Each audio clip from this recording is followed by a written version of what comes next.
Hello friends, welcome to Bismi சமையல். இன்றைக்கி நம்மளோட வீடியோவில் எல்லாருக்கும் தேவைப்படுற மாதிரி ரொம்ப யூஸ்ஃபுல்லான கிச்சன் டிப்ஸ் மற்றும் வீட்டு குறிப்புகள் தான் பார்க்க போகிறோம். இந்த வீடியோவில் நான் சொல்லக்கூடிய டிப்ஸ் எல்லாமே உங்களோட அன்றாட வாழ்க்கையில் டெய்லி தேவைப்படக்கூடியதாக இருக்கும். என்னென்ன டிப்ஸ்ன்னு பார்க்குறதுக்கு முன்னாடி நீங்கள் நம்மளோட வீடியோவை இப்போ தான் ஃபஸ்ட் டைம் பார்க்குறீங்கன்னா நம்மளோட பிஸ்மி சமையலுக்கு சப்ஸ்கிரைப் பண்ணுங்கள்.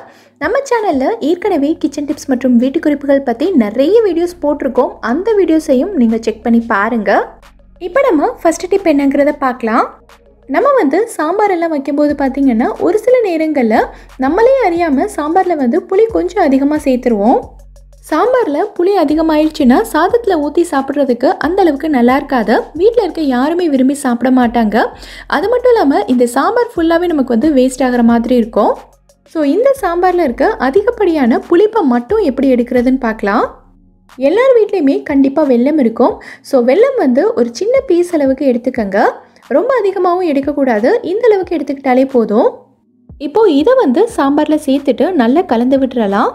வெல்லம் ஃபுல்லாகவே கரையணும். நம்ம சேர்த்துருக்க இந்த வெல்லம் சாம்பாரில் இருக்க புளிப்பு டேஸ்ட்டை நல்லா பேலன்ஸ் பண்ணி கொடுக்கும். வெல்லம் சேர்த்துருக்கிறதுனால சாம்பார் இனிக்குமோன்னெல்லாம் நீங்கள் யோசிக்கவே வேண்டாம். கண்டிப்பாக இனிக்காது.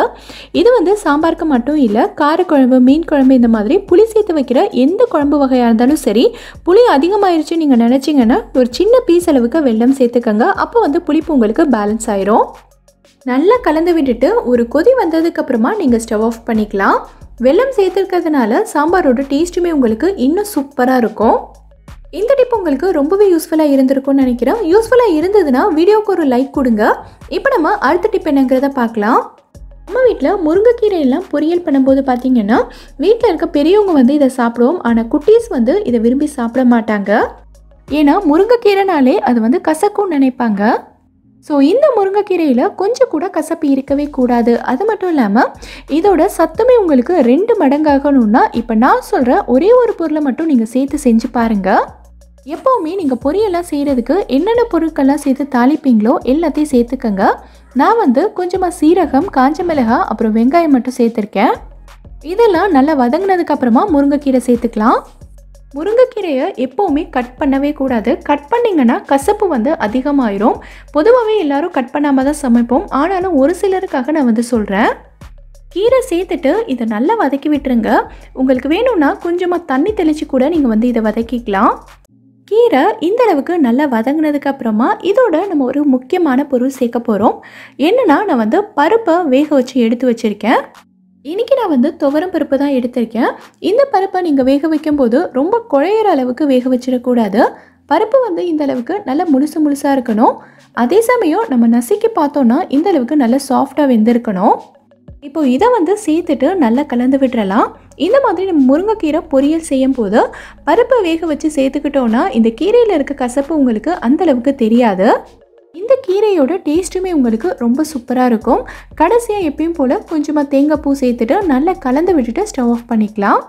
இந்த மாதிரி நீங்கள் செஞ்சு கொடுத்தீங்கன்னா கீரையில் கொஞ்சம் கூட கசப்பே இருக்காது. குட்டீஸ் எல்லாருமே விரும்பி சாப்பிடுவாங்க. இந்த டிப் உங்களுக்கு ரொம்பவே யூஸ்ஃபுல்லாக இருந்திருக்கும்னு நினைக்கிறேன். யூஸ்ஃபுல்லாக இருந்ததுன்னா நம்ம சேனலை சப்ஸ்கிரைப் பண்ணிவிட்டு பெல் ஐக்கானில் ஆல்ங்கிற ஆப்ஷனும் செலக்ட் பண்ணிக்கோங்க. இப்போ நம்ம அடுத்த டிப் என்னங்கிறத பார்க்கலாம். நம்ம வீட்டில் இட்லி, தோசை மாவெல்லாம் நம்ம அரைச்சி ஒரு 4 நாள் ஆயிட்டாலே பார்த்திங்கன்னா மாவு ரொம்ப புளிச்சு போயிடும். இந்த மாவில் நம்ம தோசை ஊற்றினா கூட அந்தளவுக்கு நல்லா இருக்காது. ரொம்ப புளிப்பாக இருக்கும். அது மட்டும் இல்லாமல் தோசையும் நமக்கு ரொம்ப ஹார்டாக இருக்கும். இந்த மாவை நம்ம கொஞ்சம் கூட வேஸ்ட் பண்ணாமல் இந்த மாவில் இருக்க புளிப்பை மட்டும் எடுத்துட்டு நல்ல ஃப்ரெஷ்ஷான மாவில் தோசை ஊற்றுன மாதிரி நல்ல கிறிஸ்பியாக தோசை ஊற்றலாம். எப்படிங்கிறத பார்க்கலாம். ஒரு சின்ன பவுலில் நான் 1/2 டேபிள் ஸ்பூன் அளவுக்கு கடலை மாவு எடுத்திருக்கேன். இன்றைக்கி நான் எடுத்திருக்க தோசை மாவு 4 தோசை ஊற்றுற அளவுக்கு இருக்குது. ஸோ இதுக்கு 1/2 டேபிள் ஸ்பூன் அளவுக்கு போதும். கூடவே ஒரு 1/4 டீஸ்பூன் அளவுக்கு சுகர் சேர்த்துட்டு இதில் கொஞ்சமாக தண்ணி ஊற்றி கொஞ்சம் கூட கட்டிகளே இல்லாத அளவுக்கு நல்லா கரைச்சிக்கலாம். கடலை மாவை நீங்கள் டைரெக்டாக தோசை மாவில் சேர்த்துட்டிங்கன்னா ஃபுல்லாக கட்டி ஆகிடும். சரியாகவே கரைக்க வராது. அதனால இந்த மாதிரி ஒரு சின்ன பவுலில் கரைச்சிட்டு அதுக்கப்புறமா நம்ம மாவில் சேர்த்துக்கலாம். கொஞ்சம் கூட கட்டியே இல்லாமல் நல்லா கரைச்சதுக்கப்புறமா இதை மாவில் சேர்த்து நல்லா கலந்து விட்டுருங்க. நம்ம சேர்த்துருக்க இந்த கடலை மாவும் சுகரும் மாவில் இருக்க புளிப்பை கம்ப்ளீட்டாக எடுத்துரும். அது மட்டும் இல்லாமல் நம்ம கடலை மாவு சேர்த்துருக்கிறதுனால தோசையுமே உங்களுக்கு நல்ல முருகலாக வரும். நான் இதில் உங்களுக்கு தோசை ஊற்றி காட்டுறேன் பாருங்கள். இன்றைக்கி இரும்பு தோசைக்கல்ல தான் சுடுறேன். தோசை கொஞ்சம் கூட ஒட்டாமல் எவ்வளோ சூப்பராக வருது பாருங்கள். இந்த டிப் உங்களுக்கு ரொம்பவே யூஸ்ஃபுல்லாக இருந்திருக்கும்னு நினைக்கிறேன். கண்டிப்பாக ட்ரை பண்ணி பாருங்கள். இப்போ நம்ம அடுத்த டிப் என்னங்கிறத பார்க்கலாம். நம்ம என்னதான் டெய்லியும் காலையில் மாலையிலன்னு டீ போட்டுட்டு இருந்தாலும் கூட ஒரு சிலர் போடுற டீயில் பார்த்தீங்கன்னா அந்தளவுக்கு நல்ல வாசனையோ டேஸ்ட்டோ இருக்கவே இருக்காது. நம்ம வாங்குகிற டீ தூள் தான் சரியில்லையோன்னு சொல்லிட்டு நீங்கள் வேறு டீ தூள் எல்லாம் மாற்றிருப்பீங்க. ஆனால் இப்போ நான் சொல்கிற டிப்பை நீங்கள் தெரிஞ்சுக்கிட்டு டீ போட்டு பாருங்கள். உங்கள் டீ வந்து அவ்வளோ வாசனையாக நல்ல கமன்னு டேஸ்ட்டாக இருக்கும். இதில் நான் 1.25 கிளாஸ் அளவுக்கு தண்ணி சேர்த்துருக்கேன். நான் இஞ்சியையும் ஏலக்காயையும் மிக்சியில் சேர்த்து ஒன்றும் பாதியமாக அரைச்சி எடுத்திருக்கேன். இதிலேருந்து ஒரு அரை டீஸ்பூன் அளவுக்கு சேர்த்துக்கிறேன். கூடவே இந்த சைஸில் ஒரு பட்டை 2 கிராம்பையும் சேர்த்துக்கலாம். இப்போ நம்ம டீ தூள் சேர்த்துக்கலாம். எந்த பிராண்ட் டீ தூளாக இருந்தாலும் பரவாயில்ல, இந்த மாதிரி நீங்கள் செஞ்சு பாருங்கள். டீ சூப்பராக இருக்கும். இது சிம்மிலேயே வச்சு இன்னும் ஒரு 2 நிமிஷத்துக்கு கொதிக்க விட்டிங்கன்னா இதோட ஃப்ளேவர்ஸ் எல்லாமே தண்ணியில் நல்லா இறங்கிரும். டிகாஷன் இந்த அளவுக்கு நல்லா இறங்கினதுக்கு அப்புறமா இதில் நம்ம பால் சேர்த்துக்கலாம். நான் 1 கிளாஸ் அளவுக்கு பால் சேர்த்துருக்கேன். பால் நல்லா கொதிச்சு வந்ததுக்கப்புறமா இதுக்கு தேவையான சுகர் சேர்த்துக்கலாம். எல்லாமே நல்லா கொதிச்சு இந்த அளவுக்கு வந்ததுக்கப்புறமா கடைசியாக நம்ம இதோட கொஞ்சமாக புதினா இலைகள் சேர்த்துக்கலாம். புதினா சேர்த்து நல்லா கலந்து விட்டுட்டு ஒரு கொதி வந்ததுக்கப்புறமா ஸ்டவ் ஆஃப் பண்ணிக்கோங்க. புதினா ரொம்ப கொதிச்சிடக்கூடாது. இதோட மைல்டான ஃப்ளேவர் மட்டும் இறங்கினா போதும். புதினா ரொம்ப கொதிச்சிருச்சுன்னா ஒரு மாதிரியான கசப்பு டேஸ்ட் வந்துடும். இப்போ இதை நம்ம வடிகட்டிக்கலாம்.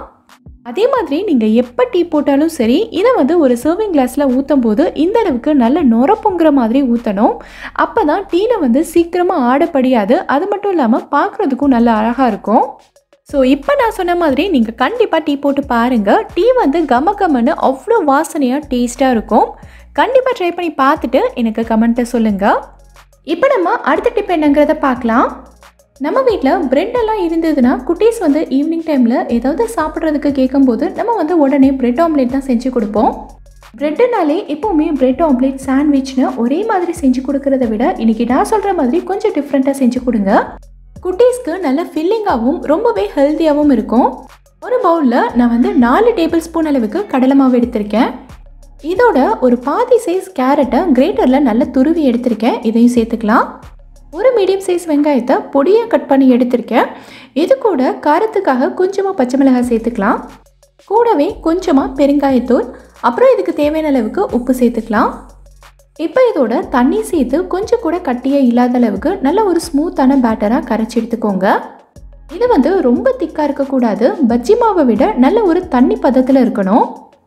இதை பார்க்கும்போதே உங்களுக்கு தெரியும்னு நினைக்கிறேன். இந்த அளவுக்கு கரைச்சி எடுத்துக்கோங்க.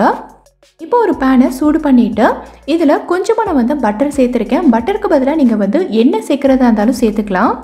இப்போ நம்ம கரைச்சி வச்சுருக்க மாவில் ப்ரெட்டை நல்லா டிப் பண்ணி எடுத்துக்கோங்க.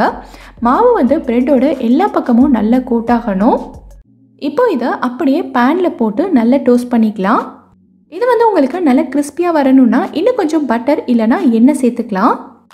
இதை டோஸ்ட் பண்ணும்போது ஸ்டவ்வை நல்லா குறைச்சி லோ ஃப்ளேமில் வச்சுக்கோங்க. ஏன்னா ப்ரெட்டோட உள்பகுதி எல்லாமே நமக்கு நல்லா குக் ஆகணும். ஒரு பக்கம் நல்லா வெந்ததுக்கப்புறமா இன்னொரு பக்கமும் திருப்பி விட்டு நல்லா டோஸ்ட் பண்ணி எடுத்துக்கோங்க. அவ்வளோதான், 5 நிமிஷத்தில் சூப்பரான ஸ்நாக்ஸ் நமக்கு ரெடி ஆயிடுச்சு. இதில் நம்ம கேரட் வெங்காயம்லாம் சேர்த்துருக்கிறதுனால குட்டீஸ்க்கு நல்ல ஒரு ஃபில்லிங்காக இருக்கும். ரொம்பவே விரும்பி சாப்பிடுவாங்க. ரொம்பவே யூஸ்ஃபுல்லாக இருக்கும்னு நினைக்கிறேன். கண்டிப்பாக ட்ரை பண்ணி பாருங்கள். நம்ம வீட்டில் ஏதாவது பொரிக்கும் போதோ இல்லை தாளிக்கும் போதோ பாத்திரத்தில் இருக்கிற தண்ணி காயறதுக்கு முன்னாடியே நம்ம தெரியாமல் எண்ணெயை ஊற்றிடுவோம். அப்படி இல்லைன்னா சில சமயத்தில் நல்ல சூடான எண்ணெயில் தெரியாமல் தண்ணியெல்லாம் தெரிச்சிரும். அந்த மாதிரி டைம்லலாம் பார்த்திங்கன்னா எண்ணெய் நல்லா சடன்னு தெறிக்க ஆரம்பிச்சிடும். இதை நம்மளால் கண்ட்ரோல் பண்ணவே முடியாது. அடுப்பு சுற்றி இருக்கிற இடம் ஃபுல்லாகவே தெரித்து ஸ்பாயில் பண்ணிடும். ஸோ இந்த மாதிரி டைமில் எண்ணெய் தெரிக்காமல் எப்படி கண்ட்ரோல் பண்ணுறதுன்னு பார்க்கலாம். ஸ்டவ்வை ஆஃப் பண்ணிவிட்டு இந்த மாதிரி கொஞ்சமாக புளி எடுத்து நீங்கள் எண்ணெயில் போட்டுட்டிங்கன்னா எண்ணெய் தெரிக்கிறது ஸ்டாப் ஆகிடும். அதுக்கப்புறமா நீங்கள் புளியை எண்ணெயிலேருந்து தனியாக எடுத்துடலாம். இந்த டிப்பை நீங்கள் ட்ரை பண்ணி பாருங்கள். நம்ம வீட்டில் நிறைய லெமன் எல்லாம் வாங்கிட்டோன்னா இது ரொம்ப நாளைக்கு கெட்டு போகாமல் எப்படி ஸ்டோர் பண்ணி வைக்கிறதுன்னு பார்க்கலாம். லெமன் ஸ்டோர் பண்ணி வைக்கிறதுக்கு நமக்கு நிறைய மெத்தட் இருக்குது. அதுலேருந்து ஒரு மெத்தட் நான் இன்றைக்கி சொல்கிறேன். லெமனை நம்ம அப்படியே ஃப்ரிட்ஜில் போட்டு வச்சுட்டோன்னா இதோட தோல் நல்லா காஞ்சு ஒரு மாதிரி சுருங்கி போயிடும். ஸோ லெமனோட தோல் காஞ்சிருச்சுன்னா நமக்கு அதில் அந்த அளவுக்கு ஜூஸ் கிடைக்காது. ஸோ என்ன பண்ணலான்னா இந்த மாதிரி கொஞ்சமாக எண்ணெய் எடுத்திருக்கேன். எந்த எண்ணெய் வேணாலும் நீங்கள் எடுத்துக்கலாம். நான் இன்றைக்கி சமையலுக்கு யூஸ் பண்ணுற எண்ணெய் தான் எடுத்திருக்கேன். எண்ணெயை கொஞ்சமாக எடுத்துட்டு இந்த மாதிரி லெமன் ஃபுல்லாகவே நல்லா தடவி விட்டுருங்க. இந்த மாதிரி எண்ணெய் அப்ளை பண்ணிவிட்டு நம்ம லெமனை ஸ்டோர் பண்ணும்போது பார்த்திங்கன்னா இதோட தோல் வந்து நமக்கு சீக்கிரமாக காஞ்சி போகாது. ஸோ தோல் காஞ்சி போகாமல் இருந்தாலே நமக்கு லெமன் வந்து ரொம்ப நாளைக்கு வரும். எல்லா லெமன்லேயுமே இதே மாதிரி எண்ணெய் அப்ளை பண்ணிவிட்டு இந்த மாதிரி ஒரு டப்பாவில் போட்டு மூடி ஃப்ரிட்ஜில் வச்சுருங்க. டப்பா வந்து நமக்கு ஏர்டைட்டாக இருக்கணுன்ற அவசியம் இல்லை, சாதாரண டப்பாவாக இருந்தாலே போதும். இந்த டப்பாவை நம்ம அப்படியே ஃப்ரிட்ஜில் வச்சுட்டோம்னா லெமன் வந்து ரொம்ப நாளைக்கு கெட்டு போகாமல் இருக்கும். நம்ம ரொம்ப நாளைக்கு ஸ்டோர் பண்ணி வச்சு யூஸ் பண்ணிக்கலாம். ட்ரை பண்ணி பாருங்கள். இப்போது அடுத்த டிப் என்னங்கிறத பார்க்கலாம். நம்ம எல்லார் வீட்லேயுமே இதே மாதிரி ப்ரெஷர் குக்கர் இருக்கும். ஆனால் இந்த குக்கர் எல்லாம் கொஞ்சம் நாள் ஆகிட்டாலே போதும், இதோட கைப்பிடி பார்த்திங்கன்னா இந்த மாதிரி நல்ல லூஸ் ஆகிட்டே இருக்கும். இதை வந்து நம்ம எவ்வளோ தான் ஸ்க்ரூ ட்ரைவர் போட்டு டைட் பண்ணாலும் சரி, ஒரு லெவலுக்கு மேலே இதை வந்து டைட் பண்ணவும் முடியாது. இது வந்து அடிக்கடி கலண்டு வந்துகிட்டே தான் இருக்கும். இது வந்து ப்ரெஷர் குக்கருக்கு மட்டும் இல்லை, மற்ற பாத்திரத்தோட கைப்பிடி லூஸாக இருந்தாலும் சரி, இல்லை வேறு எந்த இடத்துல நட்டு லூஸ் ஆகிட்டே வந்தாலும் சரி, இந்த டிப்பை ஃபாலோ பண்ணி நீங்கள் வந்து டைட் பண்ணிக்கலாம். ஒரு தடவை டைட் பண்ணால் போதும், திருப்பி வந்து இது கலண்டு வரவே வராது. இப்போ இந்த குக்கரோட கைப்பிடியை நம்ம தனியாக கலட்டி எடுத்துடலாம். இதை சரி பண்ணுறதுக்காக நம்ம வந்து கடையிலேருந்து புதுசாக வேறு எந்த பொருளும் வாங்க வேண்டியதில்லை. நம்ம வீட்டில் எப்போவுமே இருக்கிற பொருளை வச்சு தான் நம்ம வந்து சரி பண்ண போகிறோம். நட்டை மட்டும் நான் தனியாக எடுத்துட்டேன்.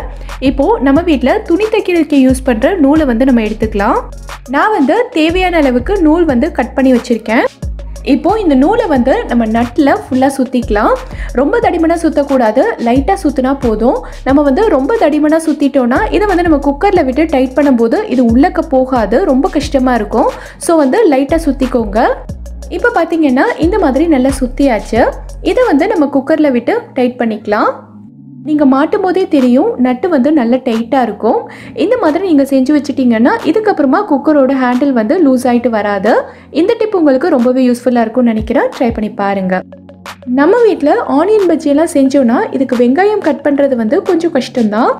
பஜ்ஜிக்கு ஆனியன் கட் பண்ணும்போது பார்த்திங்கன்னா வெங்காயம் நல்ல மெல்லிசாகவும் இருக்கணும், அதே சமயம் வெங்காயம் தனித்தனியாக பிரிஞ்சு போகாமலும் இருக்கணும். இந்த மாதிரி கட் பண்ணுறதுக்கு நிறைய பேருக்கு வந்து வராது. ஸோ இன்றைக்கி நம்ம வந்து ஒரு சூப்பரான மெத்தடில் ஆனியன் வந்து பஜ்ஜிக்கு ரொம்ப பர்ஃபெக்டாக எப்படி கட் பண்ணணுங்கிறத பார்க்கலாம். ஃபஸ்ட்டு கத்தி வந்து நல்ல ஷார்ப்பாக இருக்கிற மாதிரி எடுத்துக்கோங்க. கத்தி நல்ல ஷார்ப்பாக இருந்தால் தான் நம்ம வெங்காயத்தை வந்து நல்ல மெல்லிஸாக கட் பண்ண முடியும்.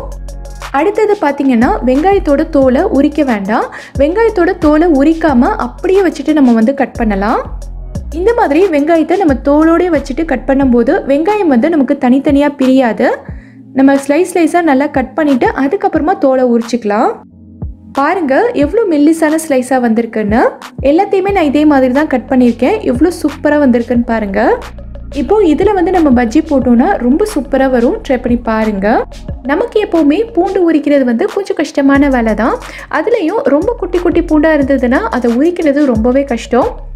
பூண்டோட தோலை ஈஸியாக உரிக்கிறதுக்கு நிறைய மெத்தட் இருக்குது. இதுக்கு முன்னாடி உள்ள வீடியோவில் நான் ஈஸியாக பூண்டோட தோலை எப்படி உரிக்கிறதுன்னு சொல்லியிருந்தேன். இப்போ நான் சொல்லக்கூடியது வந்து இன்னொரு மெத்தட். இந்த மெத்தட் வந்து உங்களுக்கு ஈஸியாக இருக்கும், அதை நீங்கள் ஃபாலோ பண்ணிக்கலாம். இப்போது இந்த பூண்டு பல்ல இருக்க இந்த முனையை மட்டும் நம்ம லைட்டாக கட் பண்ணிக்கலாம். இப்போ பார்த்திங்கன்னா எல்லாத்தையும் கட் பண்ணியாச்சு. இங்கே ஒரு பவுலில் நான் வந்து கொஞ்சமாக தண்ணி எடுத்திருக்கேன். இந்த தண்ணியில் நம்ம கட் பண்ணி வச்சுருக்க பூண்டை ஃபுல்லாக போட்டுடலாம். இதை வந்து ஒரு 10 நிமிஷத்துக்கு அப்படியே ஊற விட்டுருங்க. இது வந்து ஒரு 10 நிமிஷம் நல்லா ஊறிடுச்சு. இப்போ இதை வந்து நம்ம உரிக்கலாம். நம்ம கட் பண்ண தலைப்பகுதியிலேருந்து லைட்டாக உரிச்சு விட்டிங்கனாலே போதும், இந்த தோல் ஃபுல்லாகவே ரொம்ப ஈஸியாக கலண்டு வந்துடும். நான் உரிச்சு காட்டுறேன் பாருங்கள் எவ்வளோ ஈஸியாக வருதுன்னு. இதே மெத்தடில் நீங்கள் எவ்வளோ பூண்டு வேணாலும் உரிக்கலாம். நமக்கு ரொம்ப ஈஸியாக வேலை முடிஞ்சிடும். நீங்களும் ட்ரை பண்ணி பாருங்கள். இப்போது அடுத்த டிப் என்னங்கிறத பார்க்கலாம். நம்ம எப்போவுமே நெகம் வெட்டும்போது பார்த்திங்கன்னா பெரியவங்களுக்காக இருந்தாலும் சரி, சின்ன பிள்ளைங்களுக்காக இருந்தாலும் சரி, நெகம் வெட்டும்போது நம்ம எவ்வளோ தான் ஸ்லோவாக வெட்டினாலும் சரி அந்த நெகம் வந்து எல்லா பக்கமும் தெரிக்கும். ஸோ கீழே ஃபுல்லாக நெகம் சிந்தி கிடக்கும். அதை வந்து நம்ம மறுபடியும் க்ளீன் பண்ணிகிட்டு இருக்கணும். ஸோ இந்த மாதிரி நெகம் வந்து எல்லா பக்கமும் தெரிச்சு விழாமல் நெயில் கட்டருக்கு உள்ளேயே இருக்கிறதுக்கு ஒரு சூப்பரான ஐடியா இருக்குது. உங்கள் வீட்டில் இந்த மாதிரி செல்லோ டேப் இருக்கும்ல, இதை எடுத்துக்கோங்க. இதில் இருந்து நம்ம கொஞ்சமாக கட் பண்ணிக்கலாம். இப்போது இந்த செல்லோ டேப்பை நெயில் கட்டரோட இந்த இடத்துல நல்லா ஒட்டிடுங்க. நெயில் கட்டரோட எல்லா கேப்புமே நல்லா மூடி இருக்கணும், அந்தளவுக்கு ஒட்டிக்கோங்க. ஸோ இப்போ வந்து நம்ம நெயில் கட் பண்ணோன்னா நெகம் வந்து வெளியில் தெரிக்காது, எல்லாமே இந்த நெயில் கட்டருக்குள்ளேயே தான் இருக்கும். நெயில் கட் பண்ணி முடிச்சதுக்கப்புறமா நம்ம வந்து இந்த செல்லோ டேப்பை மட்டும் எடுத்து டஸ்ட்பினில் போட்டால் போதும், நம்ம வேலை வந்து ஈஸியாக முடிஞ்சிடும். ட்ரை பண்ணி பாருங்கள். இந்த வீடியோவில் நான் சொல்லியிருக்க எல்லா டிப்ஸுமே உங்களுக்கு ரொம்பவே யூஸ்ஃபுல்லாக இருக்கும்னு நினைக்கிறேன். எந்த டிப் உங்களுக்கு ரொம்ப யூஸ்ஃபுல்லாக இருந்ததுங்கிறத கீழே இருக்க கமெண்ட்டில் எனக்கு சொல்லுங்கள். இந்த வீடியோ பிடிச்சிருந்தா லைக் பண்ணுங்கள். உங்கள் ஃப்ரெண்ட்ஸ், உங்கள் ஃபேமிலி மெம்பர்ஸ் கூட இந்த வீடியோவை ஷேர் பண்ணுங்கள். மறக்காமல் நம்ம பிஸ்மி சமையலுக்கு சப்ஸ்கிரைப் பண்ணிவிட்டு பக்கத்தில் இருக்கக்கூடிய பெல் ஐக்கானையும் கிளிக் பண்ணி அதில் ஆல் ஆப்ஷனையும் செலக்ட் பண்ணுங்கள். தேங்க்யூ.